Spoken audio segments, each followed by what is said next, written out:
I want to thank everyone for coming to what we call our Call to Manhood Symposium as part of the National Black College Alumni Hall of Fame weekend. We are a segment of this particular event, and I think this is an important discussion. But lo and behold, they went and got the best and the brightest. They went and got leadership that's not only identified, vilified, and prophesized, but you got the best of your chosen endeavors right here in terms of engagement on what manhood should be about today. So I am Dr. Ken Harris, President and CEO of the National Business League. We are the oldest and first Black business organization in the country, founded by Booker T. Washington in 1900. We have over 120,000 members nationwide of Black businesses. Our regional offices are in Washington, D.C., Atlanta, L.A., and Detroit. We manage 360 local leagues across the country. And so in terms of Black economic progress and liberation, and a proud HBCU alumnus and CAU alumnus, I bid you all a great welcome and thank you so much for having me. The folks that I have on the line have an esteemed and revered, just profound proudness for each and every person on this particular panel. And so with that, let's get started. Let's jump into this manhood discussion. So how we'll kick this thing off, very explicit until Tommy Dortch and other folks come on. If you could just give a 2-minute overview, like I just did, of who you are and what you are for the attendees and the other panelists who are here today. And we'll start with Emmanuel Lewis, my brother. Why, thank you. Appreciate you. Oh, my goodness. I am, as he said, Emmanuel Lewis, because he said so. And I come from television, music, film, commercials, business, production, a long line of stuff. This is my 40th anniversary in show business this year. Been able to do a lot of great things around the world. Most importantly, HBC graduate, class of 97, Clark Atlanta University. And I'm here to be a servant. And my mentor, immediate, is the Dr. Thomas W. Dortch Jr., and I have a host of mentees, as I should as well. So that's who I am. Outstanding. TK Peterson.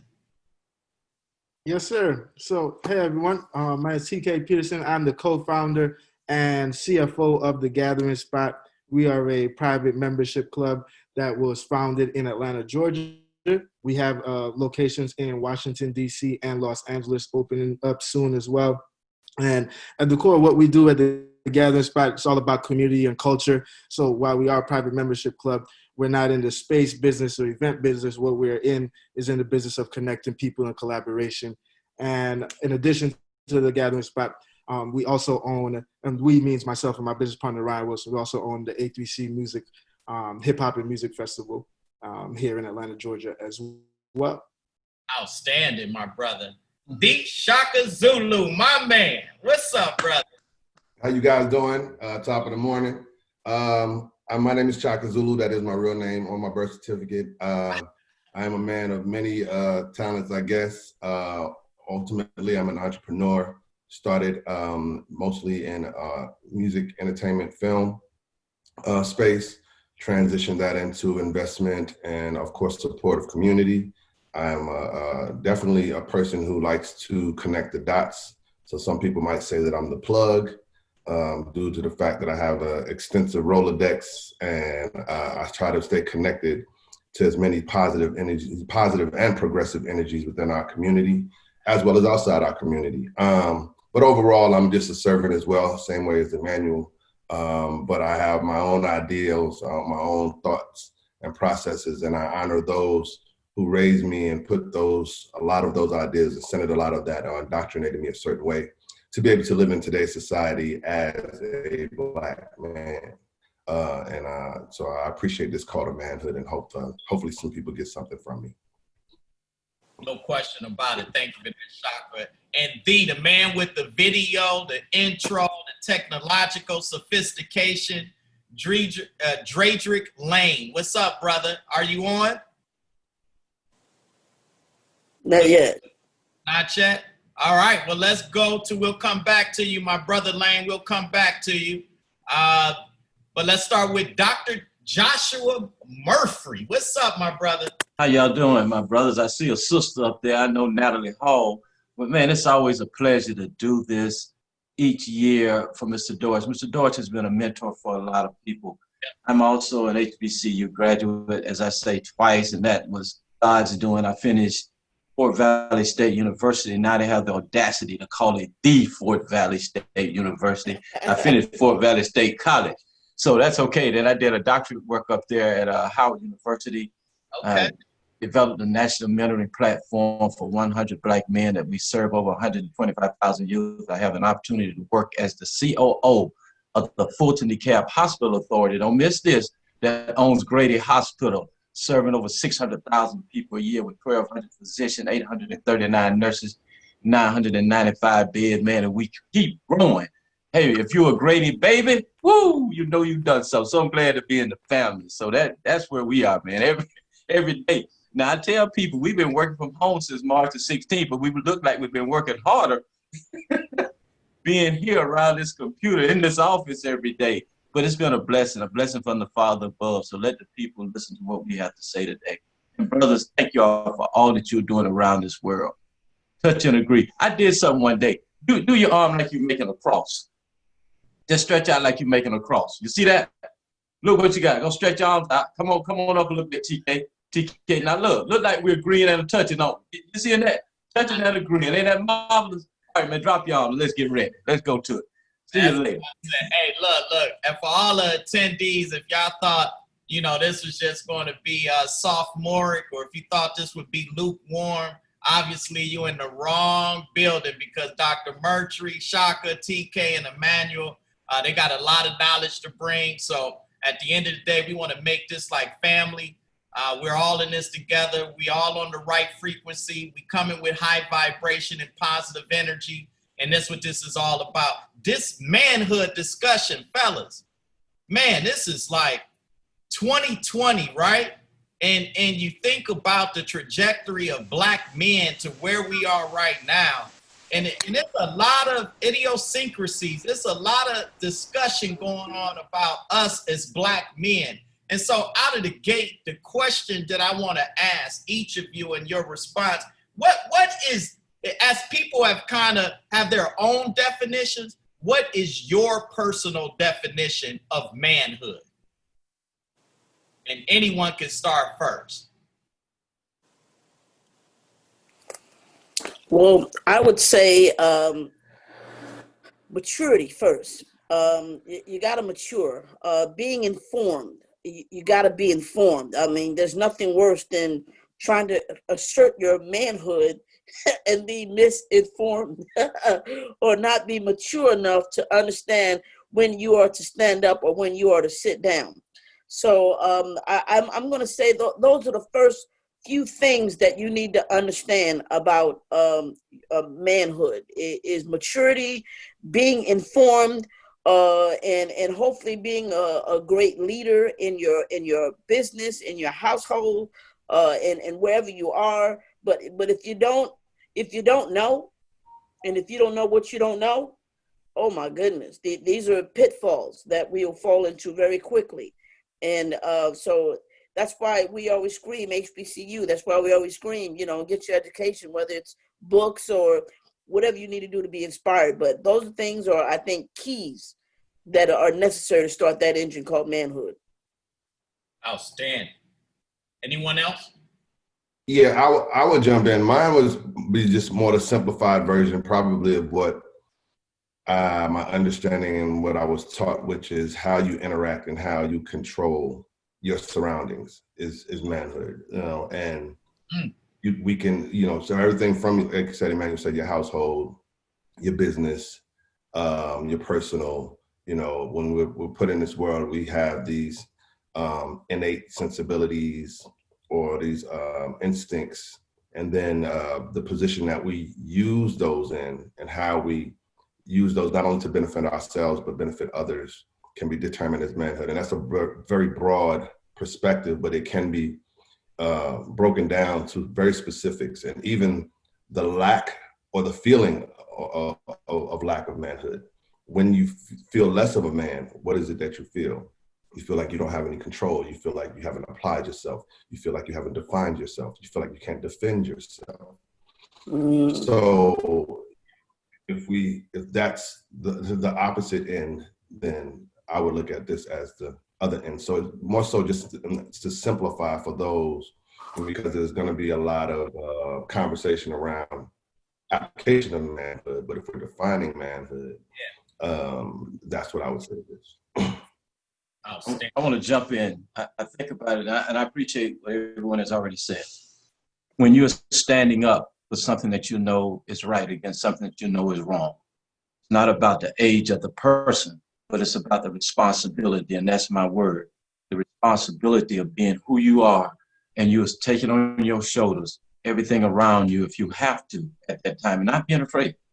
You know, you might be scared about some things, but not being afraid to say what you need to say to make it happen. And when you look around in your communities and things are not going right, and you think about it, things when Dr. Martin Luther King started doing things at 14 and 15, he knew right then he's a man. Somebody say when you look at it and try to define it at an age, you say, well, 14 or 15, he's a teenager. But manhood takes on a responsibility, and that responsibility stands you up to have the courage to do what you need to do around you to make a difference for people you care about, who you love, whether it's family, friends, community, and so forth and so on.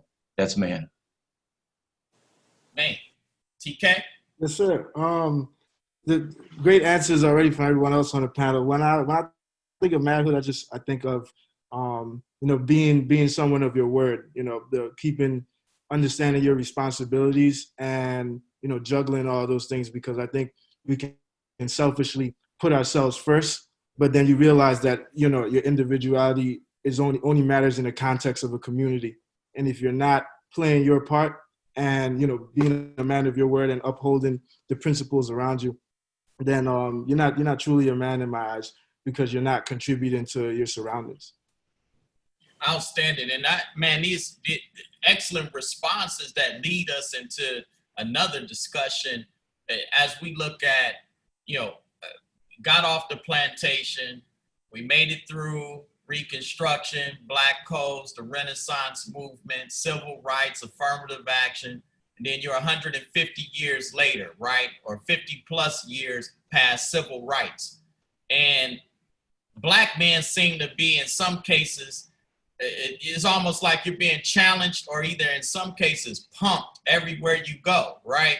And so you look at, and what I mean by that is I'm talking about education, social, education, political, economic. I'm talking about all of the domains of power that are infringed upon Blackness in the male. And so when you look at 50 plus years later, post-civil rights, have we truly moved the needle? And what role do you see Black men playing today in terms of police violence, in terms of economic empowerment, in terms of creativity and the musicology of our creativeness, and also social justice? What role do you see us playing in all of that 50 plus years later past civil rights? I'll jump in here. I feel like the role that we all share as men, and everyone in our community as adults, is that all of those issues and ailments that you pointed out, the first step is that we have to have group unity. And I think working towards and building those bonds with one another, because the first step is group unity, so you can have economic unity. And once you have economic unity, then you can start moving to other building blocks of your culture and community from there, because you can't solve police violence and judicial discrimination when we're all individually fighting and working for separate things. Excellent. I would definitely agree. One of the great things that we learned about the boycott was that there was one mission in mind. And once we understood what that one mission was we all came together and we conquered that one situation. Everybody is trying to fight too many things at one time. And if we come together, we already show that that was a great victory, something that can never be taken away in our history. But if we can come together, like Brother TK just said, we come together on exactly what is it that we're trying to get done. And maybe not try and go for everything at one time, but if we can focus on some of these things that we care the most deepest about, and then come together as one and figure out on how we want to go about this systemically. I think one of the most important things that especially when we're talking about police violence is accountability. Oh my God. I mean, you know, you got one point finger that way and you got what, 4 or 5 more coming back at you. You know what I'm saying? You know, you point with this hand, you point with the other hand. Come on now, we've got to be accountable to ourselves, but we also got to make sure that we are one. Frankie Beverly said it best, you know, we are one. And if we come together, man, it's one hell of a wallop that I don't think anybody or any nation could stand. Excellent. Shaka, I saw you. Yeah, I'm an Aquarius. I don't know if that means anything to people, but extremely over analytical in there, and I do deep dives. And to the point of what my brothers on this call are saying, where we are 50 years post civil rights, to me, and it's a lot of factors involved, is we're more in a space of emulation of manhood as opposed to definition and then progression. We haven't defined what manhood is, and that's why I kind of prefaced with the definition that I gave, right? And again, we've dealt with all of the things: police brutality, being prisoners of war, and believe me, we are in a war.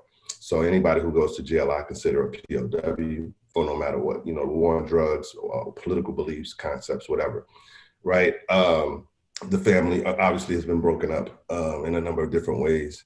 So a lot of different things that has been happening to our community, which has taken men, redefined us, and we haven't defined us for ourselves. So we have to huddle. I come from a number of different thought processes and elders and ancestors who have poured into me so many different things. And one of my processes that allowed me and helped me, which I call the huddle, right? I was able to huddle with other men. And my huddling happened to be through a fraternity. I joined a fraternity when I got to college, and it was funny because my mother, who has a Pan-Africanist mindset and revolutionary background, I remember when I joined the fraternity, she was like, "Oh, you're a Greek now?" She was like, "You're a Greek?" I was like, "No, I'm really just seeking out like-minded brothers and individuals, or people that I think are like-minded, and building with those people." Right? It was less about wearing letters, getting branded. I had fun and did all of those things and stepping and what have you, but it really was a space for me to huddle and be around men and see all the different types of men that were. Some that I would take positive things from, some that I would see negative things in. And then it allowed me to define my manhood. It allowed me to apply my manhood as I knew it and as it was becoming. So when I say emulation, it's just because we see a lot of things and we just act like that's who we are. You know what I mean? I think we need to mute Dedrick's phone thing. I'm correct. We see a lot of things and we just emulate. We dress a certain way because it looked cool on that person, right? And we saw that person get the girl, or that person do whatever, or that person get celebrated. And you know what I mean? It's funny, I look back at a lot of my younger photos when I was coming up and in the era of hip hop and what have you, and you wanted to emulate and wear certain things. And I remember my mother used to always be like, she was like, "You're not gonna dress like a drug dealer." And I was like, "Huh?" I was like, "But that's what they're wearing in the videos and the big chains and She's like, "Nah, you're not." So I had to have a very plain look, even though I didn't have Dapper Dan. I didn't have, I just didn't have MCM clutch. And it wasn't because I didn't understand why. But then when I look at my images and I say, wow, they were emulating And again, that was their reality also. It wasn't my reality. But emulation, right? We're going emulation is allowing our young guys now to emulate things they're not in our music, in our lives, and everything. So, you know, it's simplistic in thought process when a child, literally, a young child, my youngest son, walks like me. Not because I taught him, he just looks at me and his body moves the way I move, right? He looks at how anybody interacts with me. And so in manhood, and we're just doing these things and we're just being, even if we're being great, prosperous men, we're not defining it. And what happens is you have young people just acting like or emulating, and they're missing some steps and they're not rooted or grounded in what manhood is. And so if we can get more into definition, and then in definition, we'll be able to progress. That means we don't stay in that definition. I'm not going to be no, caveman where I throw a woman over my shoulder and drag her off into the sunset. But once I define it, I'm able to progress based upon what are women going through, what are children going through, what are other communities going through, what does my community need from me at the time? And then therefore I'll be able to transition through manhood, especially when we're trying to get into these stages of being elders and teaching younger men. Oh, powerful. Good. Thank you. Listening to the conversation, Dr. Harris, I think about opportunities. We are in a stage in our life, we cannot miss opportunities. We say we are one, let's be one. If you see me falling down, help me get up. Or before I fall, you can come to me and say, hey, brother, don't go down that path. When you talk about emulation, again, when I first met you all were cool, you were not, everything wanted to be like that. That day, I just couldn't have on my white t-shirt because I was up presenting. But then it's who you watch. I watched the grandfather. I didn't care what day of the week. He was going somewhere doing something. He was in a suit. And when I went to college, I couldn't wear a suit. I wore jeans all the time and a t-shirt my senior year. But I had an A average. That's all I could afford. And I said, I got to be able to do something with this. And how do you come out of this? Not trying to be like somebody else, but simply trying to make a difference. And then you look around and you say, if somebody is following you, you're a leader. But if you look back, ain't nobody behind you, you messed up. You probably need to turn around. But you're talking about that one network. That's it. We got to be on one mission. We have to understand this psychologically. By the way, my brother Shaka, I am an Aquarian too, January the 26th, 1956. Yes, and you sir. have to think like that. And when you're walking, you better believe young people are watching. When I was a school superintendent, something my wife said to me, I've never had an alcoholic drink in my life, but watch what happens. And people knew that. That's something you couldn't stop me as a police officer and say, what you drink? I'm not drinking anything. You don't drink my whole life. But I'll sit at the bar at Applebee's only because you can get the food quicker. But this young lady saw me drinking this tall milkshake, and the parents say, what's in it? My daughter won. I said, she can have mine. And nothing but milk and whatever they make a milkshake. She says, see, this is what I'm talking about, Josh. You can't sit at the bar no more because people watching you in the role that you're in, and there are so many people who are trying to emulate you to be where you're going. So we watch those individuals to be, and I used to call myself a predator. I watched what Emmanuel was doing. I watched what TK, what you're doing, had what Shaka's doing. Hey, look, I watched what all of these guys are doing to pull me together. And one is when I walk out of that room, I'm gonna have a connection of everybody. And so when I walk into the room, and I like what someone said one day, we've got to stay at the table.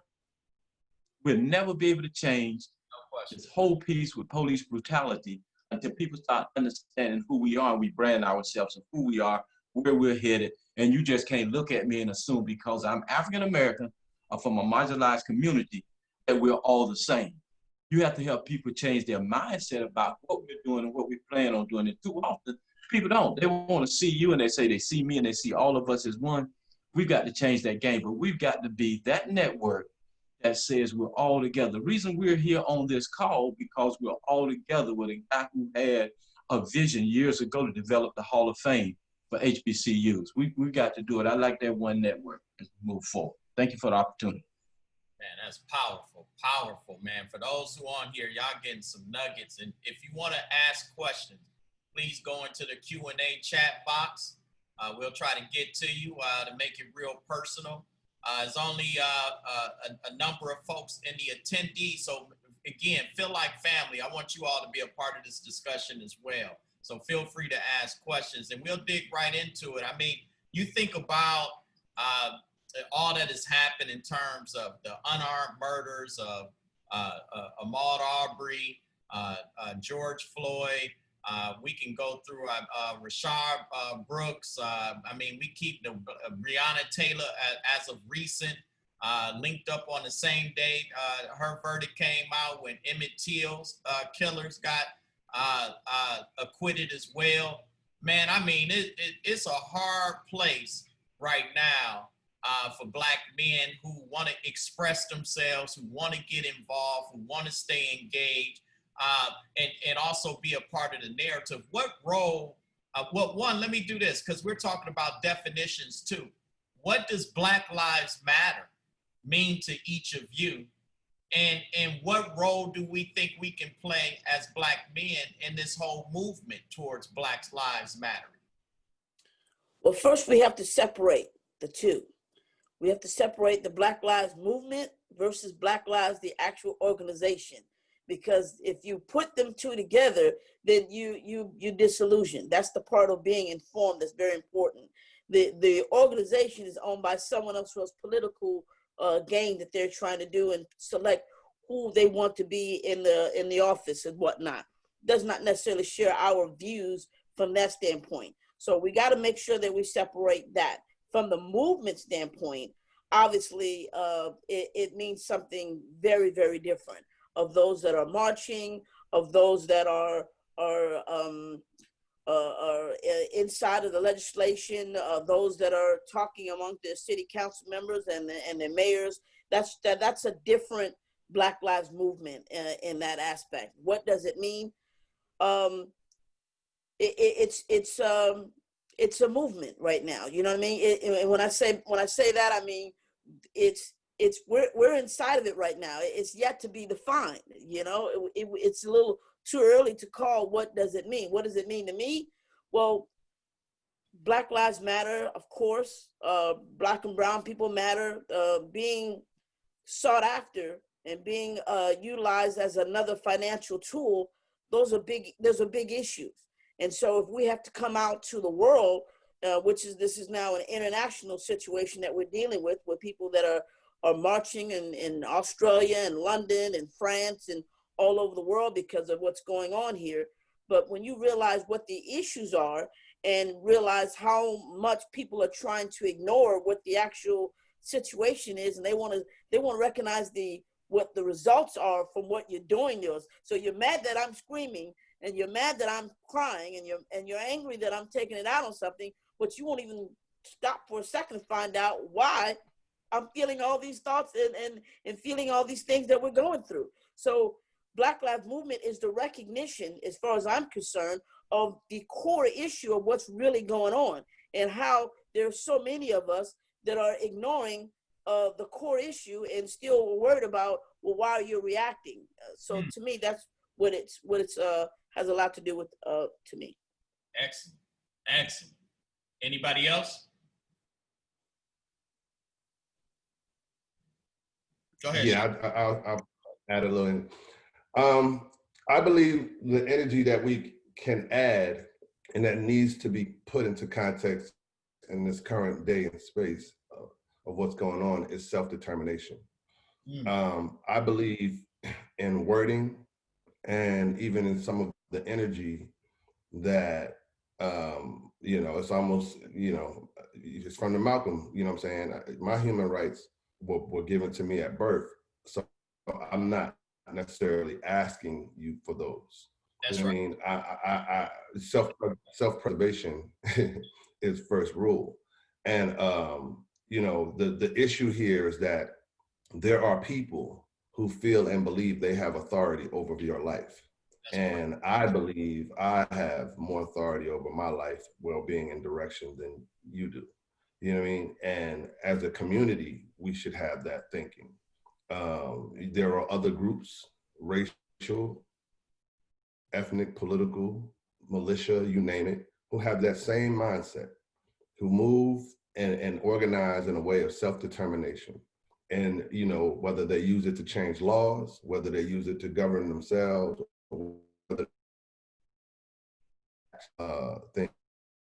there are people who believe that and fundamentally need to embrace that. Saying do I matter, or begging you to, you know what I mean, ourselves, organize with ourselves, support and grow ourselves. And No question. You breaking up a little bit, Shaka. outside forces.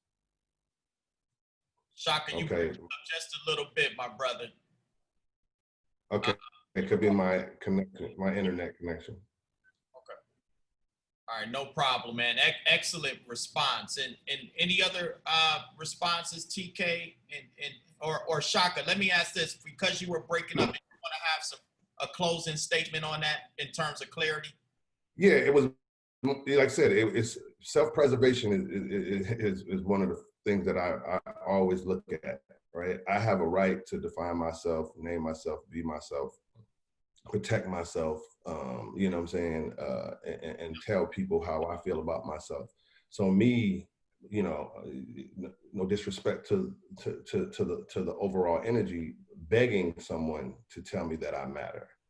Yeah, I just not, I don't, you know, but I get what I get what the statement is, but you know, let's define it for them. This is how I matter. This is why. This is what, and this is how I'm moving, because I determine that. You know what I'm saying? And so now, is it great to annex, you know, the energies and have allies? And that's another thing. We need to be very careful about movements and our movement being co-opted and guided and moved in a direction that does not benefit us overall. And that is it's a very specific agenda, you know, having lived through that, you know, and you might hear words like COINTELPRO and, you know, things like that are thrown out. It is real and it is done very strategically. And so you have to educate yourself. That's another part of manhood. You know, like I said, the lack of feeling of manhood is not just about how big you are, how strong you feel, but how capable are you of navigating the various different things that are thrown in your way. And a lot of us, you know, when we think about education, we think about just book sense. No, it is a real understanding of what is going on in the world and what is a real. yeah, no question. Shaka, you breaking up just a little bit again. That's another huddling. Okay, and I don't know, it could be my internet, but I won't get long-winded, but we have to get back into self-determination mode, and we have to, again, keep huddling with each other to define our man. Yeah. Yeah, no question. And TK too, right before your statement, I just got a text message. I want to remind people we're going to start wrapping up about 10:50. What I'm going to do is a round robin. And I just want to commend the National Black College Alumni Hall of Fame, because over 500 people have registered for this particular sessions that we're going through right now. And so folks, because there's a duality going on and plenaries, people are jumping back and forth. And so I just want to thank everyone who are popping in and out, hearing both discussions. And to all the attendees, this discussion on manhood is extremely important, and you have an esteemed panel here with you before you. So with that being said, TK, since you were about to jump in, I felt your energy. Why don't you do two things: respond to that question, and then give us your closing remarks, and then we'll go through everyone and wrap up with your closing remarks, if you all can think about that now. Thank you so much. Thank you. Go ahead, TK.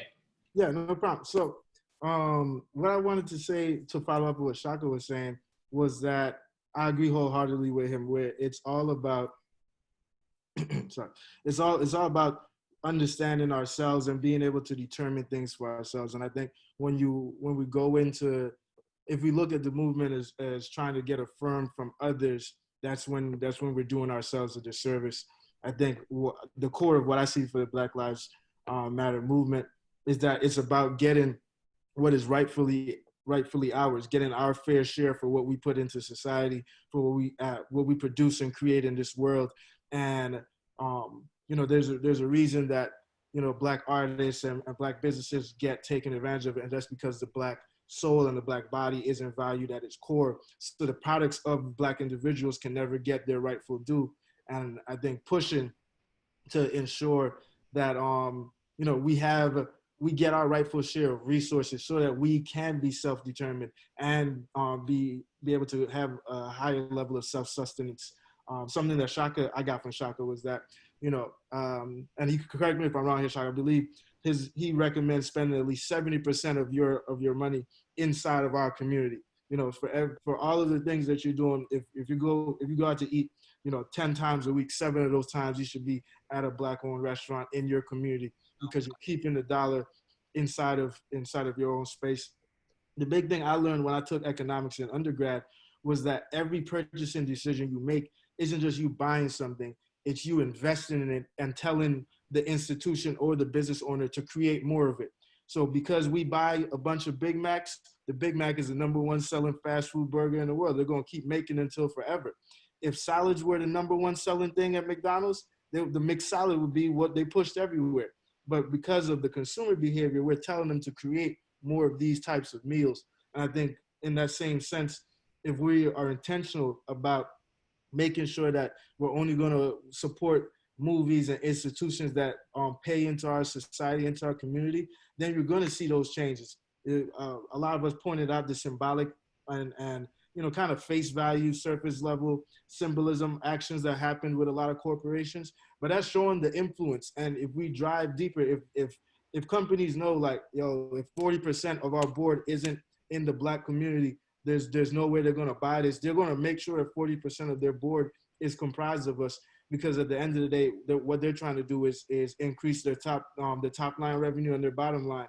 And they're going to make the actions. They're going to do the actions that result in the results that they're trying to get. And TK, and I apologize to the panel. We have an hour, so the barbershop is open, right? So don't feel rushed. We're going to go through these questions. And I read it wrong. I was like, oh, they cutting us a little short, but we do 11:50. Yeah, 11:50, good. At our time. So let's get into it. So TK, I didn't want you to feel rushed in that statement. You alluded to Shaka saying that 70%, we need ROI, we need return on investment, we need to invest in our community, we need to reciprocate the dollar, circulate the dollar in our community, which is absolutely essential at this time, especially as a $1.5 trillion consumer power. The majority of that money going outside of our community. Any response to those statements, either Shaka, Dr. Murphy, or Emmanuel? Let me quickly say, I'm gonna go quickly to Black Lives Matter. Yep. And I think of Dr. King, it's not the voice of our enemies, it's the silence of our friends. If you don't stay at the table, I can't get to the table. When you enter the room, at least bring a folding chair. When I stand up on a mountain and I'm screaming, Black Lives Matter, it's because it appears you're not listening. Why are you killing me? You must be killing me because you're afraid of me, because you know what I'm getting ready to do. Not just be a part of your group, I'm getting ready to take over, so you destroy me. You tried to destroy the lion, but now you're destroying the cubs, so the cubs won't do what the lions have been doing. See, look at the Aquarian, I'm acting just like him now, and that's just the truth. You're trying to kill the cub, the lion is grown, so the lion's got to stop and begin to educate and mentor. This talk today is about a real talk of what we must do going forward, and we're giving solutions what you must do. You start talking about how you need to spend. I love it. I remember when I first got to Atlanta and moved in, and I heard about the gathering spot from Mr. Deutsch. Anything that we have, when I got with the Black clergy or Metropolitan Atlanta, they say, where we meet. I said, we're meeting at the gathering spot. They ain't never heard of it. They're like, you just joking. I said, no, all you got to do, we going to the gathering spot to have this meeting. And believe it or not, psychologically, they moved that way simply because it was something they talk about. They were trying to fill a gap. But as a people, if we don't stay connected, and we don't stay connected around the world, we need to march before there's something to march about. We're virtually marching now. We need to begin to get out in front of all of this. And a piece you just talked about from Ahmaud all the way to Breonna Taylor, I pulled together a PowerPoint, and the question is, like, who's next? Some kind of way we got to think strategically where we need to go, because believe it or not, this society is thinking where I'm going to hit next to hurt them the worst. I really think like that. So I don't care whether it's here in Macon, Georgia, whether it's Atlanta, whether it's in Fayetteville, whether it's Chicago, Miami, San Francisco. As a people, we need to be connected.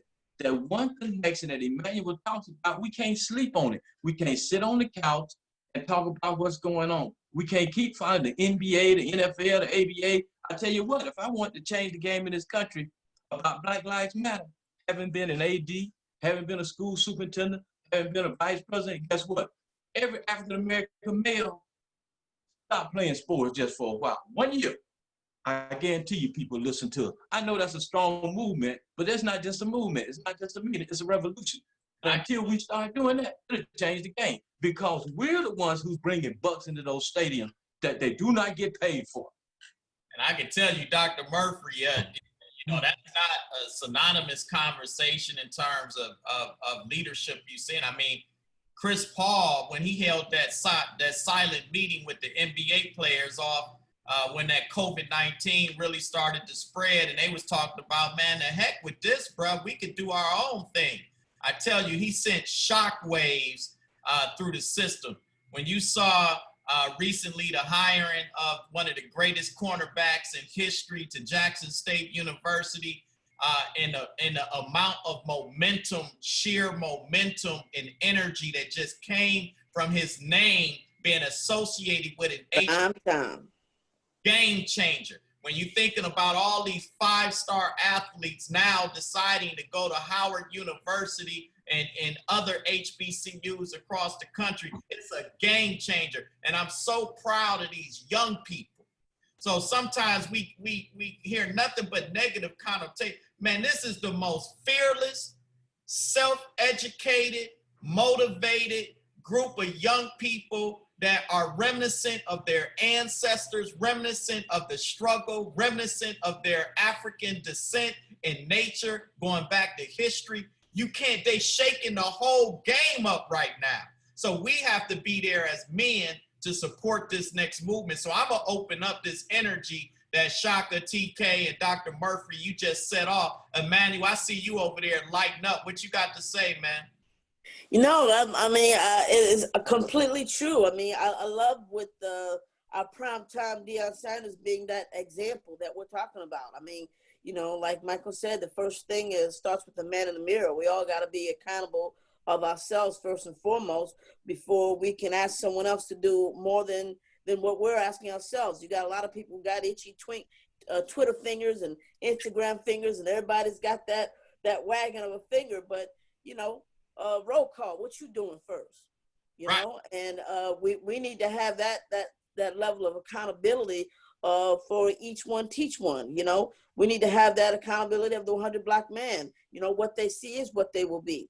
So it is very important that as much as we want and much as we want to demand, we must demand that of ourselves as well, you know? And so when you talk about the importance of the Black Lives Movement, first and foremost, this didn't come because of something that beautiful happened. It's come because there's police brutality and there's a lack of police accountability. And so, you know, there's so many ways that needs to be addressed, and it's not a one-trick pony. You know, it needs to happen on so many different levels and on a national level. So there's so many great things that what you gentlemen are talking about that I just get lit up just at the thought of what we can do collectively to make some change.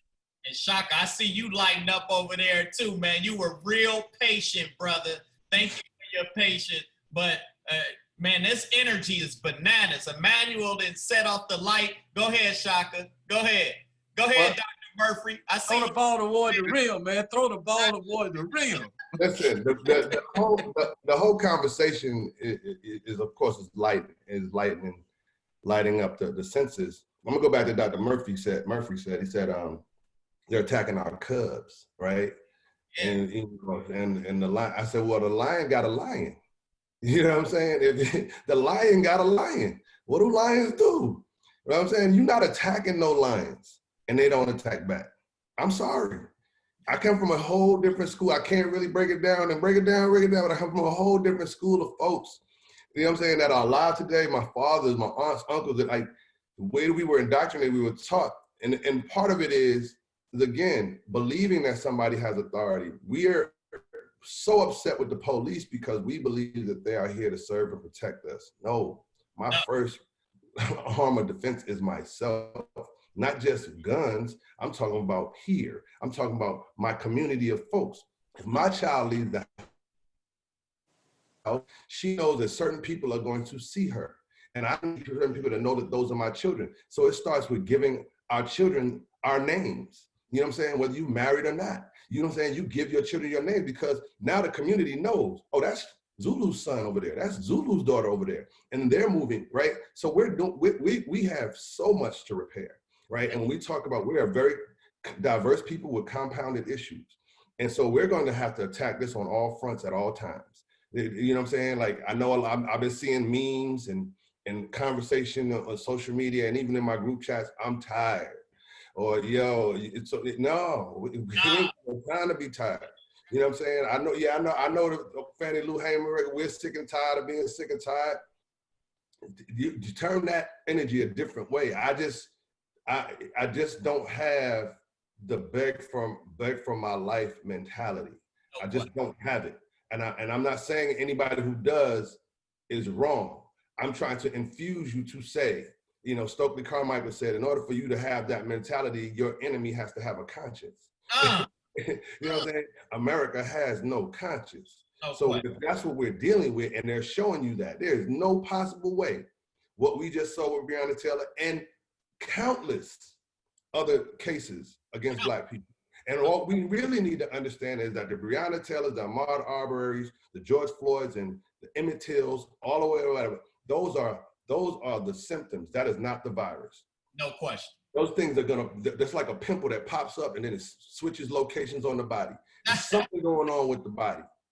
And so if we ain't about to cleanse the body or get rid of that body, you know, or attack that sickness, that virus, the way it's supposed to be attacked, and that's on all fronts: financial, spiritual, mental, physical strength, preventative medicine. Now that we got germ warfare going on out here, you got to correct that body. Like, there's a lot of things. And again, this is all going to come from huddling. You're a very large group of people. So it's going to be about smaller organizations moving and recruiting and doing certain things. 100 Black men, fraternities and sororities, you know what I'm saying? Any other societal organization, building that up and then creating connection, taking that singular organism, turning it into a multi-organism. And that way we can come unified. There is no red button that's going to just line us all up. Press that button and everybody's, you know, it's part of the process, but we have to have some urgency, guys. We have to have some urgency because these people are traumatizing. The way they're killing our youth now is traumatizing them. Yep. In no other community do they show a whole video of multiple Black people getting killed. Like, you watch CNN or any of these news channels, if a white woman or a white person getting attacked, they be like, we're gonna stop it right here. It's too graphic for everybody to see. Yeah. Every still video, entertainment. It's still considered entertainment right now. Right. Every video, they're getting off on it. Exactly. Every social media feed, we see the body fall. We see the gore. We see it. That's traumatizing to young people. And so I'm trying to teach my children to analyze and move. I hope people are watching that Social Network documentary that's on Netflix. Oh, no question. You know what I'm saying? How they're doing it and how they're moving and training, and then creating confusion within our community. What are we fighting about, or what are we arguing about? And the enemy is so crafty. You know what I'm saying? That, like, they're hiding behind people that look like us through financial investment, but through funding. You know what I'm saying? Okay, I'm gonna give you money, but you're beholden to this money, so I need you to do these types of things, put out this type of content, move this way, stand in front of these people. That's what we saw. Black progress. Right. That's what we saw with the AG in Kentucky. That's what we see with certain people coming out and standing behind Trump and standing behind certain ideologies. We're like, how can you even remotely do that? But obviously there's some progress or there's some money or some type of promise behind there. That's another thing about manhood, integrity, right? You know what I'm saying? Like, I believe my community is more important than the individual. You know what I'm saying? More important than me. Because at the end of the day, even if I succeed, my children, and when I leave, my children have to grow up in this society. And if I leave the society in a bad place, it's still going to affect my children. Dropping them jewels, man. And I tell you, 100%. I know you about to jump in it, man, but just think about what Shaka just said, feeding off of Dr. Murphy and Emmanuel. And I know TK, you about to even add more context, but it's like, you know, we've been asleep for a minute, man. And now the lion is waking up. That consciousness, that awakenedness, you're starting to see it. That nature, that lion is coming out and is unafraid anymore. And like you said, we've been conditioned to participate on the plantation. Folks is coming off the plantation now. Matter of fact, not only coming off the plantation, they coming back to buy the plantation like Tyler Perry, right? And turn it into what we believe, and we're coming back to our original nature as the birthers of civilization. We're coming back and realizing our true power intellectually, socially, creatively, politically, et cetera, economically, right? So TK, feeding off this whole energy and this awakeness that we're seeing right now, and I'm with Shaka, man, you know, that timidity that's been put in a lot of our spirits, that's not our nature, right? And where we find ourselves right now, we have to rise up, because if you don't change, this is institutional, it's systematic.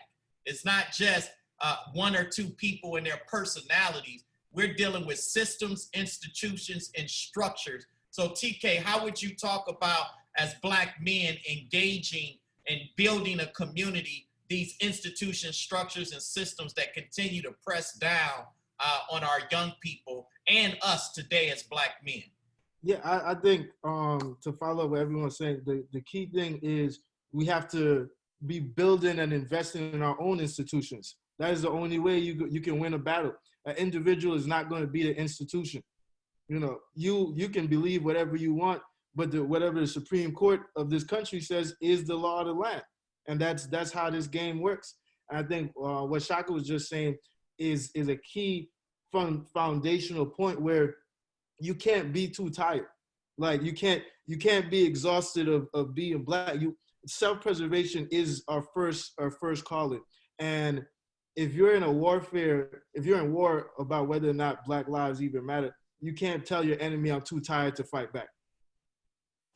You can't do that. And again, I'll add, whatever, you know, for the call to manhood for men who question, right? Whatever fear or insecurity you have, it's like walking in front of the mirror and you're like, damn, I'm out of shape. You go run to the gym, right? So we got to constantly address within ourselves what our insecurities and our fears are. And then we got to move towards it. That's another definition of manhood. It's like, I'm trying to become better, not perfect, better, because obviously I have to supply something. One of the most poignant, and it's the current energy of today, in and around this Breonna Taylor energy, and even before that, I started watching and hearing and seeing this mindset start to seep in. But if you remember the movie John Q, yeah, right? The most powerful part of the movie was when he was on the phone and he kept saying, I'm gonna fix it. And she was like, you always say you gonna fix it. She's like, do something. She hit him so to the core.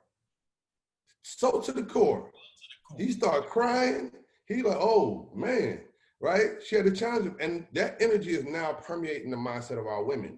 You're starting to see women like the most unprotected and, oh, where are the Black men and all of that? That's because of that timidity. That's because, you know what I'm saying? And my children will never see it. And that ain't me trying to be like, you know, beat my chest, you know, silverback gorilla-ish. They just never gonna see that. You know what I'm saying? Like, because again, my authority is over myself and those that I bring into the world and those that I teach and feed. And in that, I'm teaching them to be self-determining and have authority over themselves. And I'm not taking my hand off the wheel just because they get older. You know what I'm saying? Because as I transition into being an elder, I'm there to guide them into that transition. So we have to get back to African-centered thought processes and African-centered mindsets about how we, as a community, heal. It's going to be very, very important for us. And even to your examples, when you said we were asleep, you know, people like, you know, you hear people, rich people who chase money, but like, ain't no time for sleep. Sleep is the cousin of death. But do you know what happens to the body while it's asleep? It heals itself. it grows.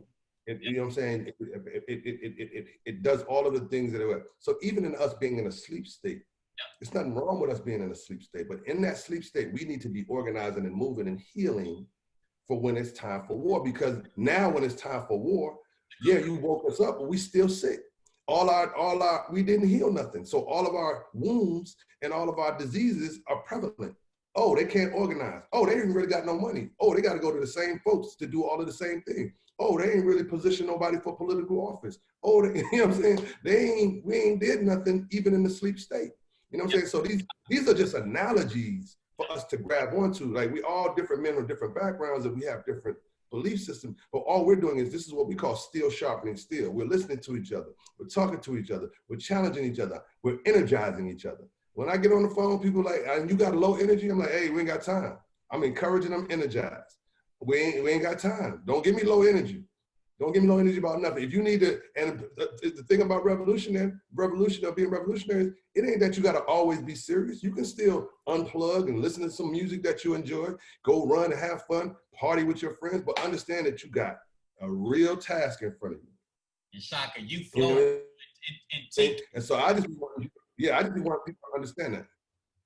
No question. Powerful, brother. And TK, I didn't want to lose your energy.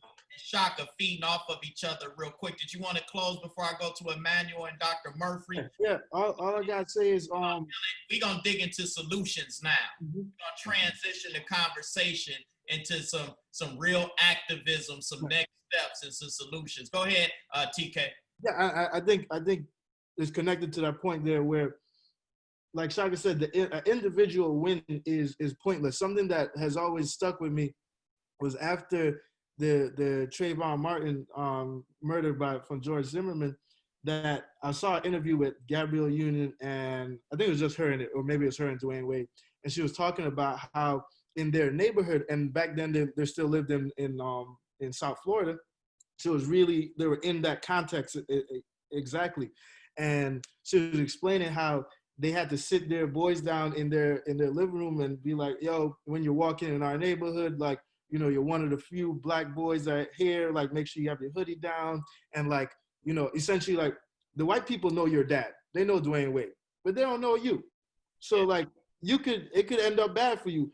And I'm like, yo, imagine becoming one of the most successful athletes in the world, and you have to be worried about your kid walking in the neighborhood of the multi-million-dollar home that you bought and that you earned. And it's because you're still constrained by what's around you.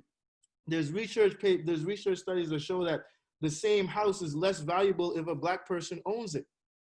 The same neighborhoods lose value. They get appraised for lower, they sell for less, they recover slower.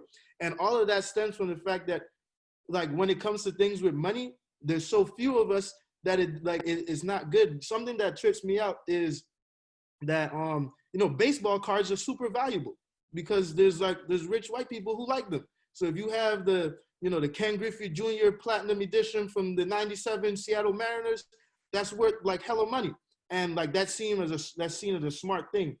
But then if you look in the watch industry, because black people, like rappers that have money, they like they get a fancy watch and they add $400,000 worth of jewelry on top of it. Somehow the value of it is lower.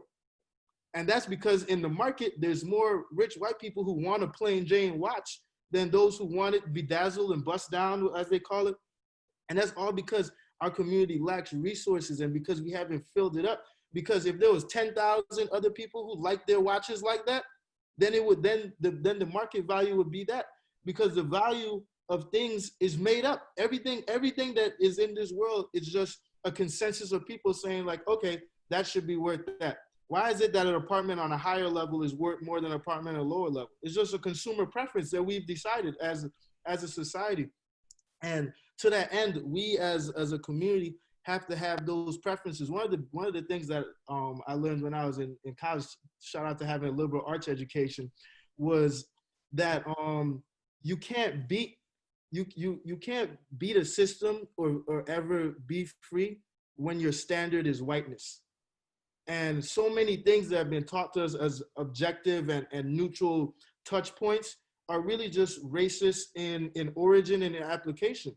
So growing up, to be transparent, I had a very ignorant mindset when I was in high school, and like fortunately for me, I always tested really well in standardized tests, always at the top percentages. And my mom, growing up, used to listen to the Tom Joyner Morning Show every day, and he'd have his HBCU giveaways and all this different stuff. So my mom really wanted me to go to a HBCU, and I told her when it was around that time, I was like, Mom, like I test too well to go to HBCU, Mom. Like I'm scoring in the 90th percentiles. Look at their average SAT scores over there. It's not the same. And that was really ignorant of me because I didn't understand that the SAT was made up to prevent people from going into higher education. Question. Like these things, these standards that you take as objective, the rubric was made by the white institution. The fact that I thought that an Ivy League school instantly meant it was a better school, what does that mean? And you'll never get further than that. You can't ever free yourself. Like if I think the ultimate success for me is to move into a neighborhood and be one of 2 Black families, then how is our community ever going to be free? Because what I want to do is proximity to whiteness. No question. You have to build your own institutions. So TK, let me feed off of that as well, because you and Shaka in ideology are hitting right on an incredible narrative solutions. Let's think about these solutions, and I'll kind of frame it up. You know, I purposely believe that white supremacy in its institutions was to keep Black folks from economic progress and economic liberation. I take that back all the way to slavery. The Black folks have always been entrepreneurial. When we built the pyramids, when we built civilization, we built economies way before our short little stint of slavery where we were asleep, right? And even every time post-slavery, when we tried to enter the economic mainstream of society, these supremacist, racist institution systems and structures have always done everything they can to keep us off the economic discussion. They'll allow us to have education. They'll allow us to have politics. They'll allow us to be even socially cool. But when we start talking about the money, that's where you got barriers. That's when you got lack of resources. You saw COVID-19. A brother, Prince Brown, just asked a question. We saw COVID-19 come out. $2 trillion hit the marketplace of our included tax dollars. Totally missed the Black community completely. Second stimulus came out. They earmarked $60 billion to go to minority businesses. And still, that money's still there today, right? It can't even touch the community. So CBS, ABC News, Wall Street Journal all predicted that 40% of Black businesses have been impacted severely by COVID-19 and the pandemic. This all goes to show you the system wasn't set up for us to be successful. So as solutions, to me, it's all about the money. It's about economic empowerment, and economic empowerment leads to political, social, and educational opportunities. And I'll go ahead with Emmanuel and Dr. Murphy to get you guys into that discussion. All right, Emmanuel, I'm listening. You know, you are 1,000,000,000% right. The economics have missed us on so many levels. You have the old issue of where is our monies from slavery.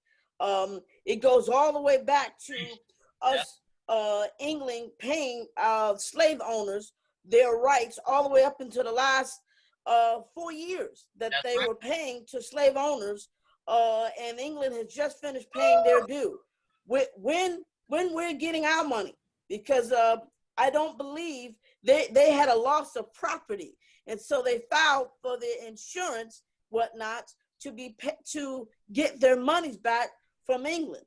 So England's paid off, and they just finished paying off in the last 4 years.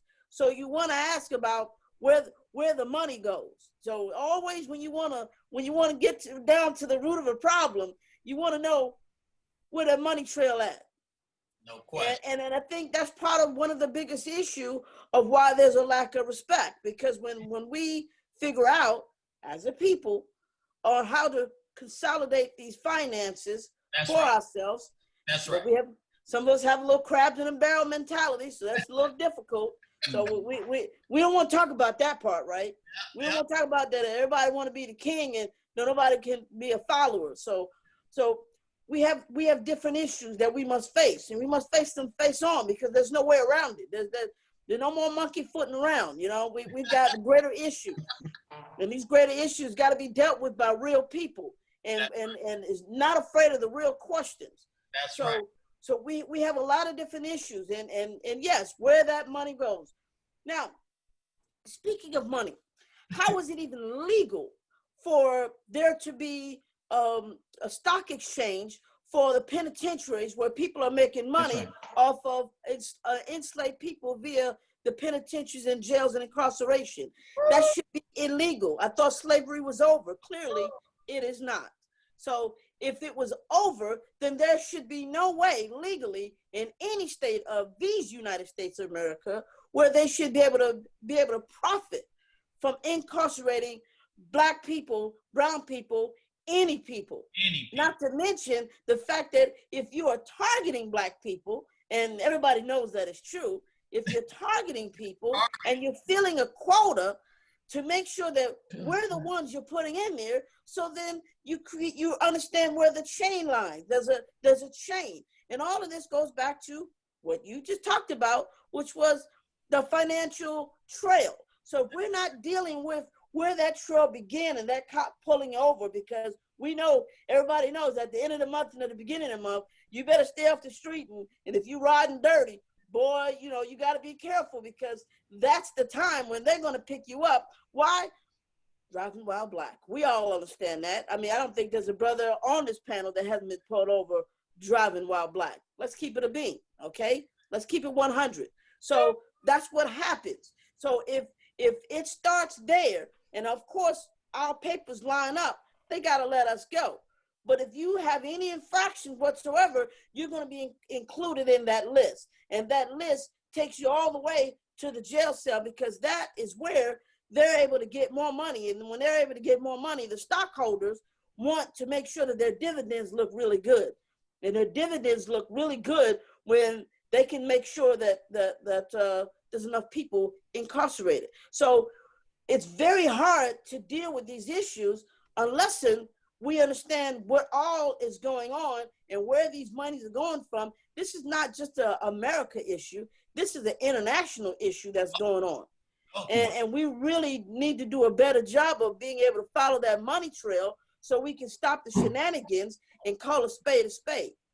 That's it. Hey, drop the mic. And I want to, if y'all looking in the chat box, for the folks on this panel, the 500 attendees that are registered for this event, man, you're going to want to watch this over and over again. But most importantly, in this discussion, and we think about where we are today, Emmanuel, you hitting it home, my brother. It's about the money. It's about that's what fuels capitalism. That's what fuels racism. A tenet of racism is capitalism. And I want to give a shout out, because I don't want to elude anyone, because we are brothers. It's some great Morehouse men on this panel. There's some great Clark Atlanta University men on this panel. There are some great Fort Valley State men on this panel. The HBCU ranks is in the house. So I want you all to know, everybody in the building, and we ain't leaving.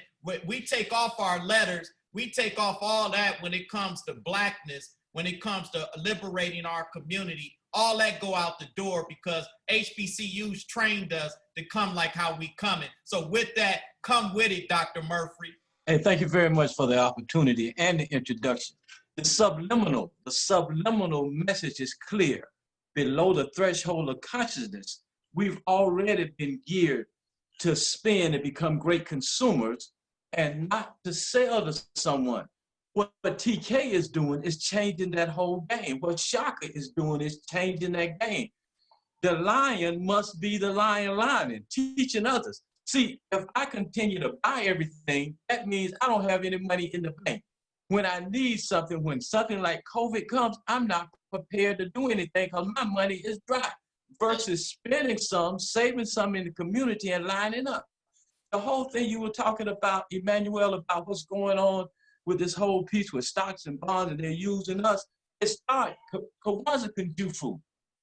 When we look at our reading level and knowing as a psychologist, a practicing psychologist, a licensed psychologist, one of the first in the state of Georgia, when you look as African American, when you look at this, you should not be testing a child at the 3rd grade level in the sense of placement. It should occur at the 4th grade level. Let me quickly break it down. When you look at it, a 3rd grader cannot really conceptualize in terms of reading. They can read a word in terms of seeing it. If a 3rd grade class sees the word exit, that 3rd grader, you ask them, can you read it? They say yes. Say the word exit. Exit. You read it. Now do exit. They cannot leave. Because reading takes not just knowing the word, but being able to comprehend that word. That happens by the 4th grade.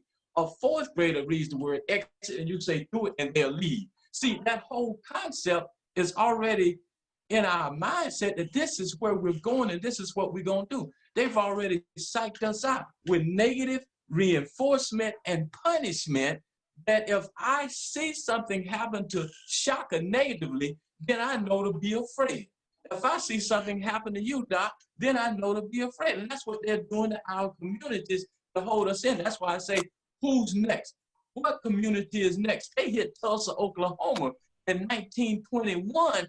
And brothers being like, man, if we start that, another Black Wall Street, then what's going to happen to that Wall Street like it happened then out of fear? You can't be living in fear. Now, the Bible tell you, don't be living in fear, no lose no sleep. He says, I need to sleep, not slumber. So why you up rested? Get your rest, as Shaka Zulu said. I can't heal myself without getting some rest because I'm going to wake up mentally deranged and instead of being mentally liberated. The concept, I'm going to leave you with this. We are using the triangle of success, home, school, and community to destroy what we're doing at home, what we're doing at school, and what we're doing in the community. Home blames school, school blames home, and community blames both.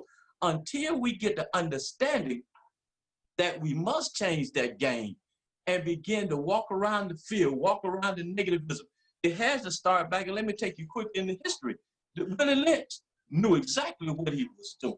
That whole theory says whatever you do to the right side of an equation, like in an algebraic expression, you must also do to the left side.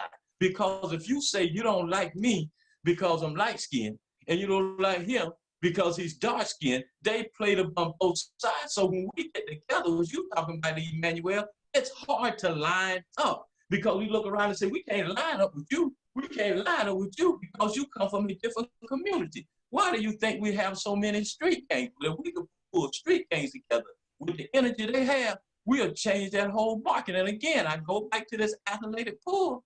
I said that 20 years ago, my wife said, what Dion is talking about is what you've been talking about and people telling you you couldn't do it. We've been talking about how to make that happen. We had 105 HBCU. We started marching brothers into there. Brother says, hey, I got an A average. Hey, I made 1,400, 1,600 on the SAT. I ain't worried about this. I'm focused on STEM. I'm not focusing on whether I'm going to play football or basketball. I tell you what, again, it changes the market. So you need to know whether you're a consumer or somebody who's ready to sell and make a bargain. That's what I got to say, my brother. Shaka, I see you over there. Go ahead and make your statement, brother, before we go to the next. But I see you. Light us up, Shaka. Well, I thought we were getting into the answer mode, and there's a lot to unpack. A couple of things I want to address. With TK, you did what you were supposed to do, right?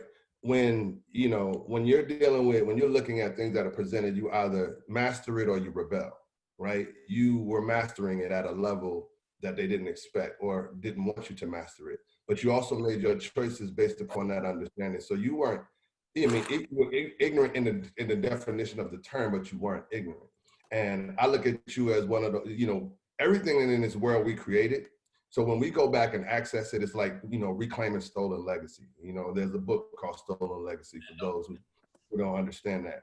And the everything that is being presented to us in this world is an interpretation of ourselves, right? It go back to emulation. When people would see what great Black African nations would do and they would try to master it, they weren't capable. So they had to break it up, and they had to divide it up, right? They had to divide it up, which was what?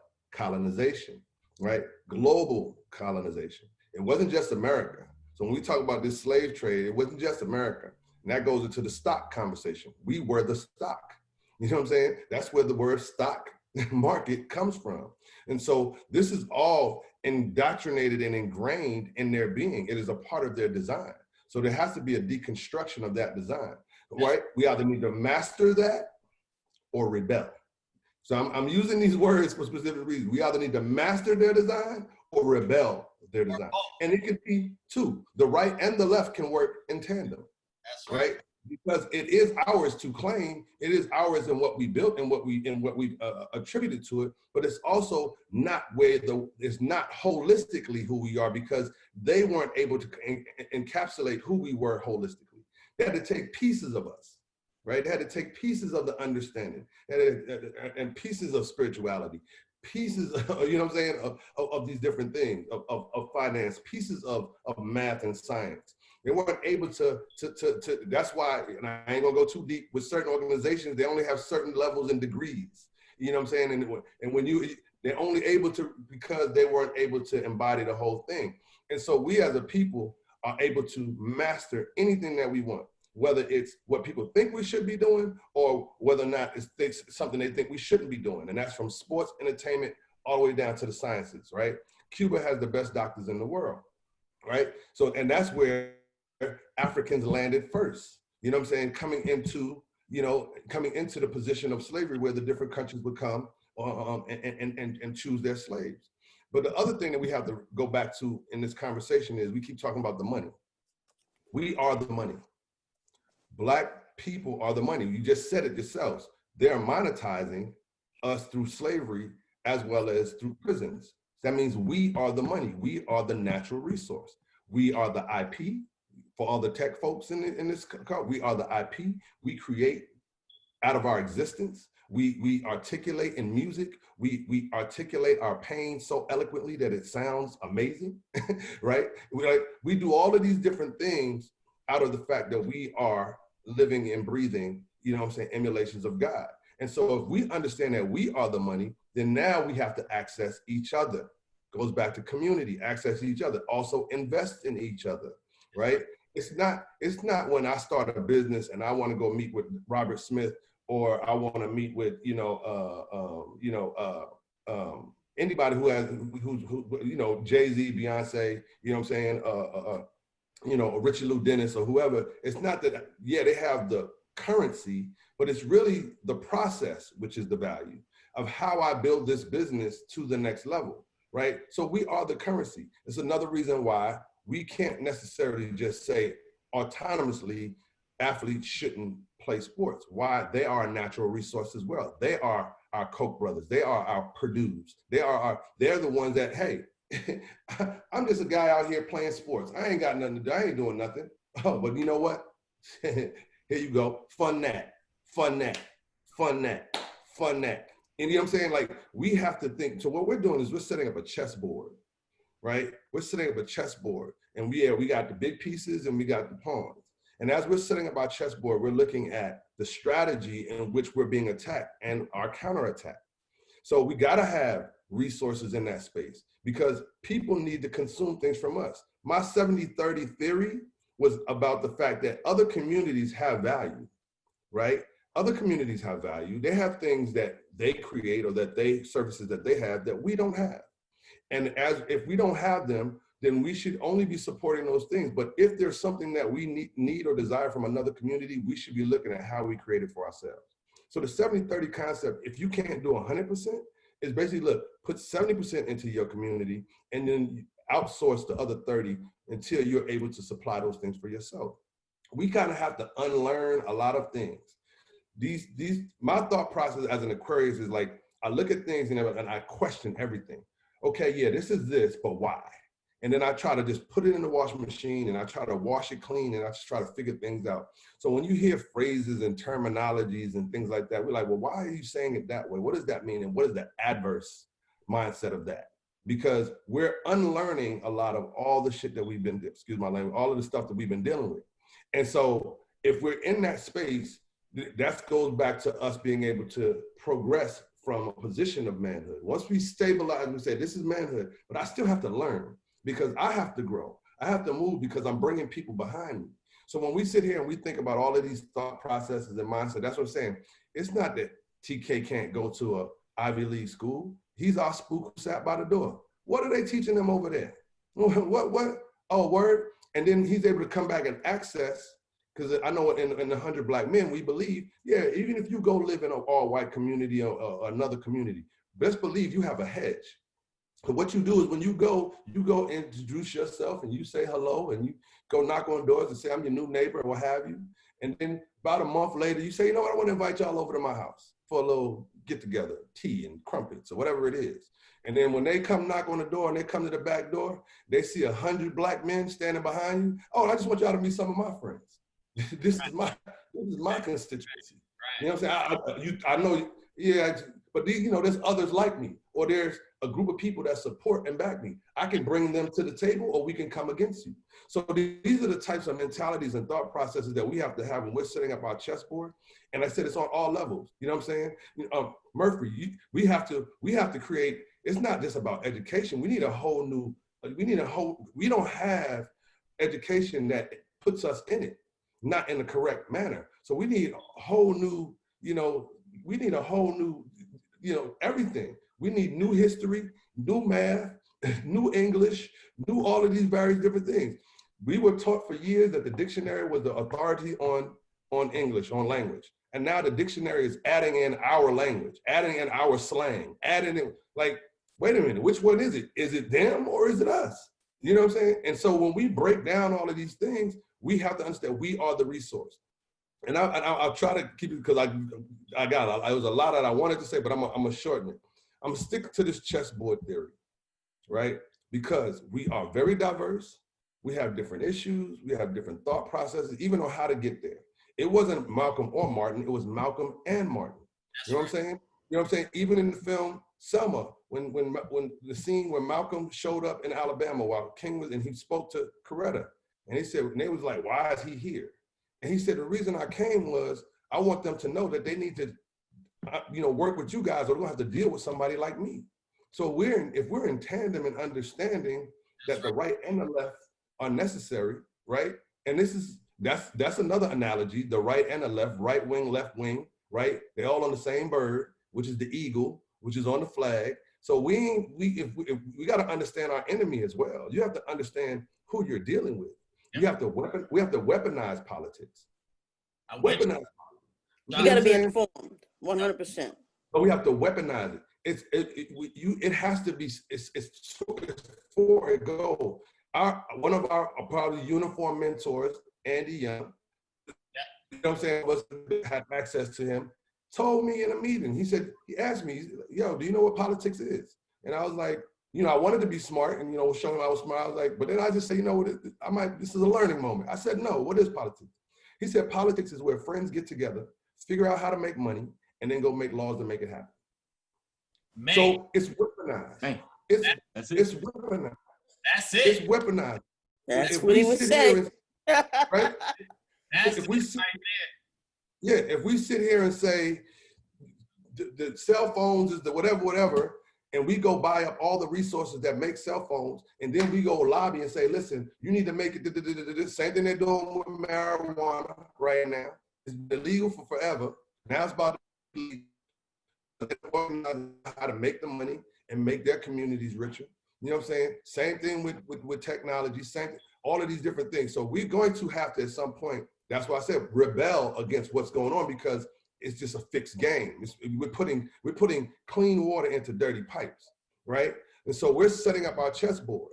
And it's the analogy about this chessboard I need people to understand. For those who play chess, most people will say, what is the most powerful position on the board? Some people will say the king, some people will say the queen. right? So depending upon how you view it, right? But chess is an infinite game. So it's no absolute to chess. But one of the things I like to offer as one of the most powerful pieces on the board is the pawn. The pawn is the only piece on the board that could actually grow, right? If you take the king off the board, game over. Take the queen off the board, game ain't over, but one of the most powerful pieces out of it. You take the knight, the bishop, you know what I'm saying, or the rook, all done.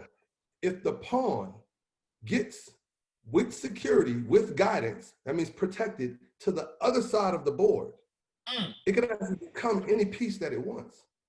Any piece. That's the only piece they go. If you take the king, get it to the other side, it's still a king. You take the queen, get it to the other side, it's still a queen. Any of those power pieces, if you get that pawn to the other end of the board, it can become king, queen, bishop, knight, rook, whatever it wants to be. So we have to have understandings. So don't discard our youth. Do not take your hand off the wheel. Call to manhood, right? The most eloquent letter to Black people, and I'm gonna end it with this because I can get long-winded. I'm gonna end it with this. But you going, brother? Keep you doing. The most eloquent letter to Black people of recent was the Black Panther movie. Wait, what's that again? Right? The Black Panther movie. The Black Panther movie. Yeah. And we lost our brother Chadwick. You said the most eloquent what? What did you say? You said the most eloquent what? Eloquent letter to Black people of recent. Okay. And everybody's like, what do you mean? It's a cartoon, it's fake, it's no. Let's just walk through it quickly. It started in Oakland, right? They were in Oakland. You had a brother who was of African descent who had a child, left that child in America, right? He was called back to Africa, had to deal with his whatever transgressions. And we always say that there were other Africans that sold us into slavery, right? So we got these, right, as a community, there's supposedly some transgressions that happened. But in that, we created and had children in other parts of the world, right? This one child, Killmonger, was left to grow up in this world by himself, while we had our systems over here and our structure over here. And if you go even deeper, everybody just go back and watch the movie. I think it's going to come on regular TV soon to celebrate Chadwick's passing. But in the articulation of that, we understand that we have Africans in the diaspora, right? There's a phrase called Africa for Africans at home and abroad. I think it's Marcus Garvey, right? And I think it was Marcus Garvey. I don't want to misquote. But that mindset needs to be reconnected because there are indigenous or dark people who look like us around the world. And this is to this global shift that we're feeling. There's a global shift in Blackness that is going on right now. Yes, this is why we're attacking corporations, we're attacking sports, we're attacking all that. Understand where we are in this moment. It is a perfect storm for us to start righting a lot of wrongs. When we talk about resources and people who benefited off of slavery, the Lords of Londons and all of these folks that were in the active trade and monetization of it. But remember, at the time of slavery, cotton and sugarcane was the most valuable thing in the world. And so we were producing and creating that at a high level. So that was global trade. So everybody, if you go to the African American Museum, I hope everybody gets a chance to go to the one in DC. It is an amazing museum. And it starts from the U.S. slave trade. Shock, I just got a text. So if you could just wrap up, and I'm going to go to everyone real quick. Everyone give your 2-minute closing remarks. I know this is an incredible discussion. We've went on. This will be my closing. Yeah. So Shaka, this will be my closing. Shaka, go ahead, close us up. Articulating this chess theory and the movie Black Panther.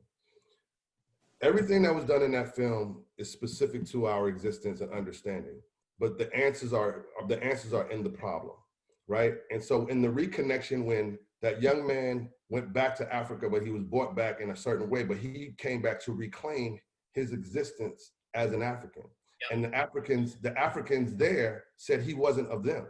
He wasn't of them until he proved himself. So we have to understand that as a lot of us talk about going back to Africa, Africa needs to embrace us. I know there's a letter that's been circulating recently of all the presidents and hierarchy in Africa saying Black people come back home. So we have to understand that, reconnect to our Africanness spiritually, physically, emotionally, and education.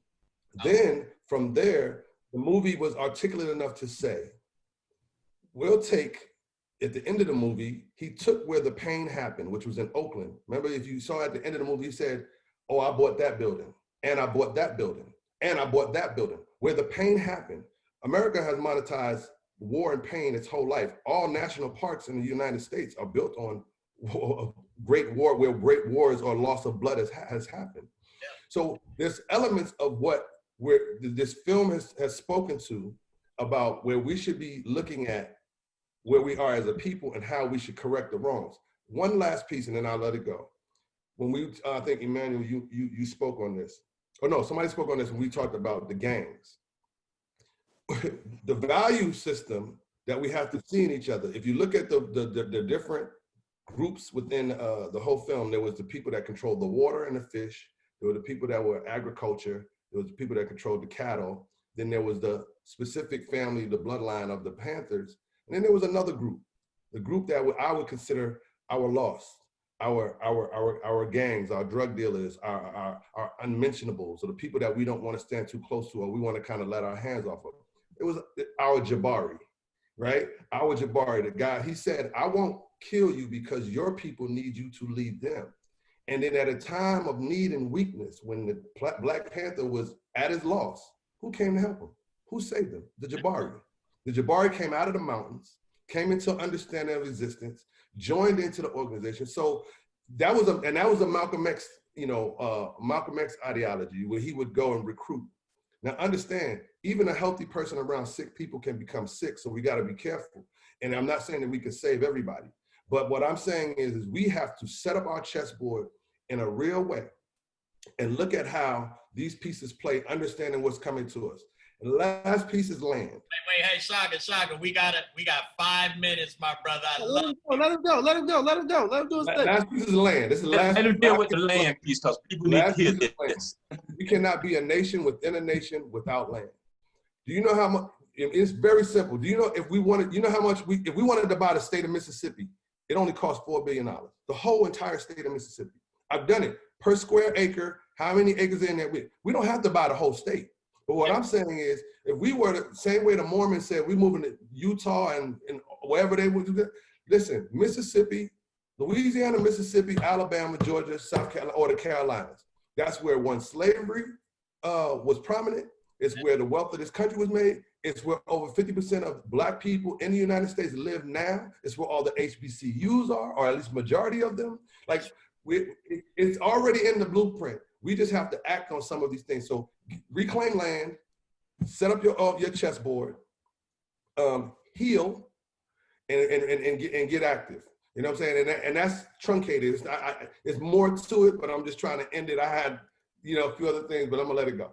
Shaka, thank you, my brother. I mean, you dropped them jewels. Man, I hope they bring this panel back, because so much knowledge in each and every one of us, you can't possibly fit it into 2 hours. So thank you, everyone, and Shaka, for what you're delivering. And what I want to do is now, we're going to go over a little bit. Everyone, speak your claim for the next 2 to 4 minutes. Emmanuel, Dr. Murphy, and TK. And thank you, Shaka, so much for what you've contributed today. It's been an honor. So I'll start with you, TK, and Emmanuel, and Dr. Murphy. And bring us home.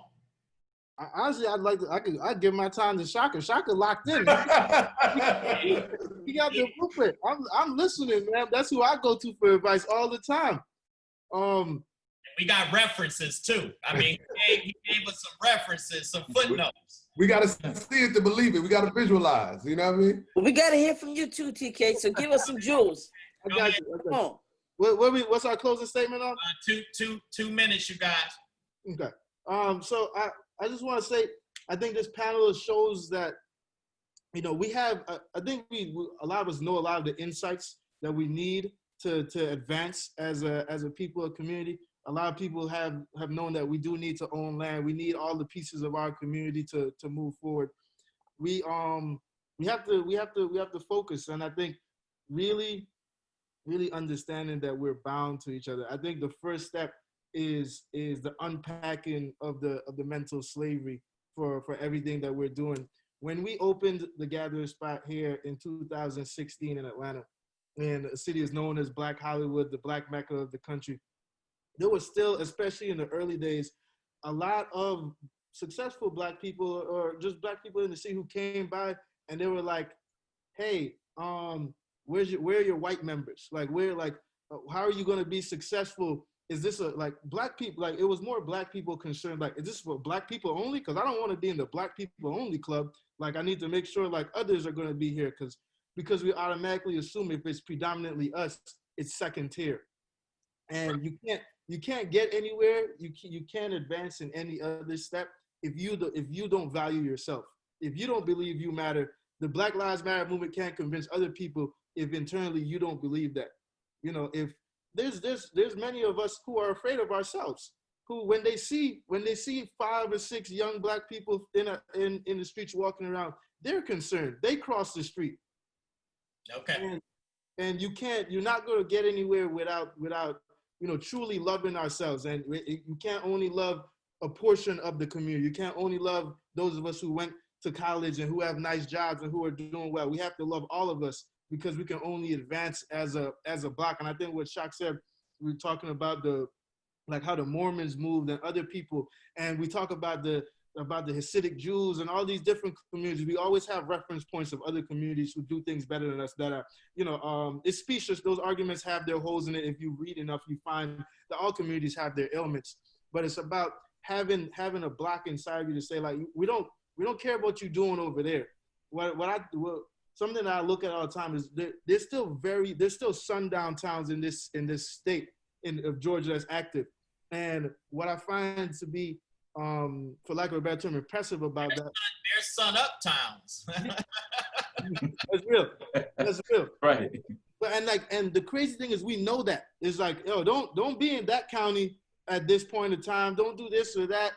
And it's because it's a unit. They don't care that it's a rundown city that only has one movie theater, X, Y, and Z. It's like, in this part of this world, this is what we do here. And if you come here and you don't follow in line with what we do, it's going to be a problem. And the criminal justice system there is going to allow it because they're all in on it together. And we have to rig the game for ourselves. Like, when I think about it, I look at the city of Atlanta and everything it means to me for my own personal success and what it means for us as a community. And I'm like, we're at a tipping point. The city is essentially 50-50 now. And if you look at the macro movements, it's going to become majority white because it's getting priced out and different things. And we have to fight. We have to, at a concerted effort, decide that we want to hold on to this city or any other part and say, this is how we're going to do for a greater good for all of us. Outstanding comments. Emmanuel and Dr. Murphy, 2 quick statements because they Real quick. this out. I think our mentor has already led the way in We hope you enjoyed both the Call to Womanhood and Call to Manhood sessions. Both sessions were great discussions on very important topics. I would like to thank our sponsors again, Wells Fargo and Verizon for the Call to Womanhood, and Georgia Pacific and Merck for the Call to Manhood. We will see you back at noon for the first of 2 afternoon sessions on the Hall of Fame website that you don't want to miss. Topics of conversation will be social justice, civic engagement, and health and wellness. Please take a quick break and grab your lunch, and we will return shortly. Please return to the Hall of Fame website at nbcahof.org at 12 noon. Once you're there, scroll down and look for the main stage. Thank you, TK, Emmanuel, Dr. Murphy, and Shaka. An amazing panel. Thank you all so much. Be blessed, my brothers, and keep fighting. Absolutely. Absolutely. Thank you, gentlemen, for being on here. And I think this is an amazing discussion. Like I was about to say, It's still recorded. Let's go ahead and get it. We have 5 minutes. Okay. So what I was about to say was this.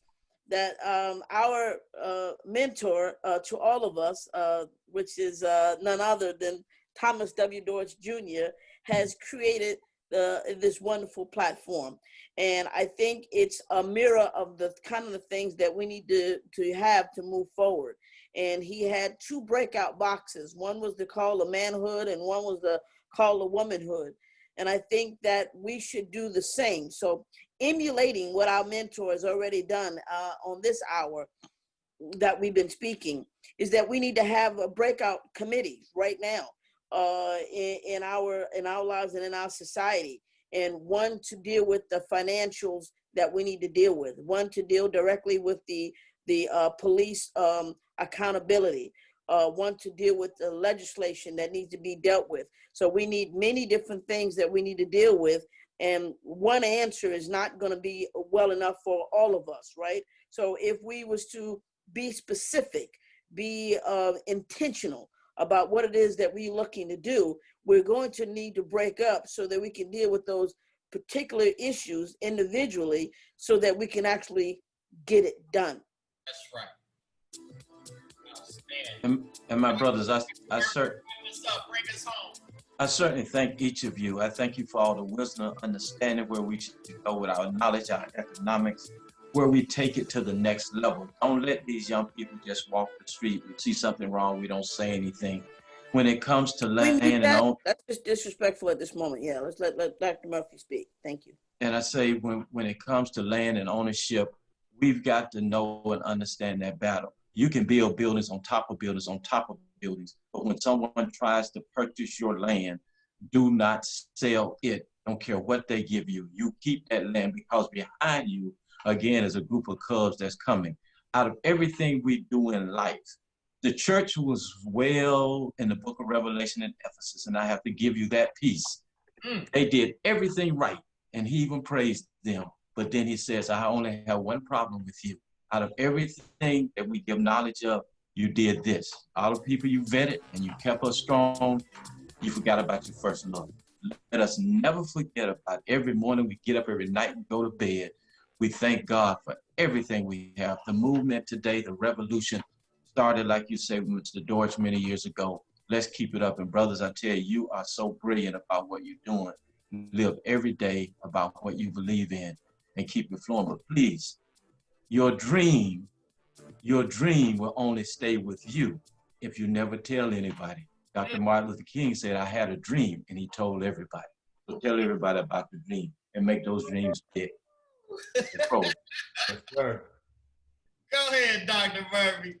And I'm like, y'all fight each other up on this thing, man. I love it. Emmanuel, let my people go. Absolutely. Yes, sir. Here with the wrath. I appreciate everybody. Same here. I'm headed out. Thank you, brothers. I'm on the panel with y'all. Take care. Thanks everyone for watching. Absolutely.